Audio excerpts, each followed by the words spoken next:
S vďakou našim mamám. Výstava, pod ktorú sa opäť podpísala špeciálna základná škola v Kežmarku. Stovky výkresov, ale i drobné výtvory, ako sú vázy, kvety či šálky, s motívom lásky a vďaky venovali deti každej mame.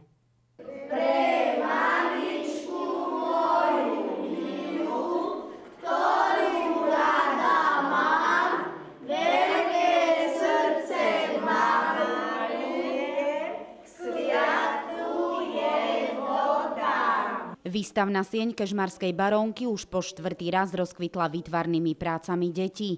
Tento raz boli všetky venované špeciálne iba mamám. Zapojilo sa asi 17 škôl, z toho boli 4 základné a potom to boli špeciálne základné školy Prešovského kraja.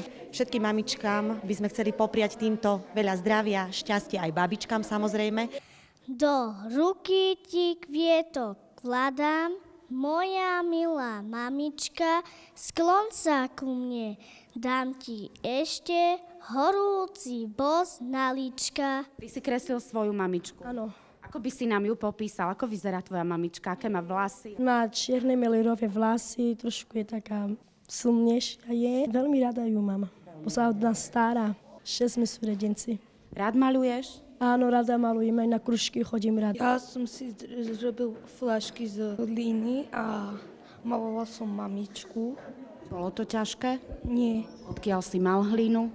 od pani učiteľky. Veľmi radi kreslia a zapájame sa do rôznych súťaží, či do recitačných, či do hudobných, či do výtvarných. Veľmi radi na rôzne motívy, takže naozaj sú to šikovné deti. Čo rád robíš? Čo ťa v škole baví?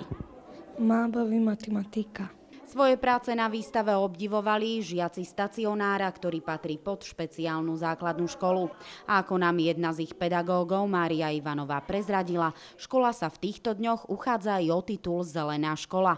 Aj preto sme na výstave mohli obdivovať výrobky z odpadových materiálov, ako sú kartóny zo sladkosti, prebytočné sklenené fľaše, ale i nepotrebné látky, šnúrky či nite. Deti pod vedením pedagógov ukázali, že fantázia im nechýba a svojim mamám tak väčšiu radosť hádam ani urobiť nemohli. Výstava začala 7. mája a bude trvať do 18. mája, takže všetkých srdečne vítame.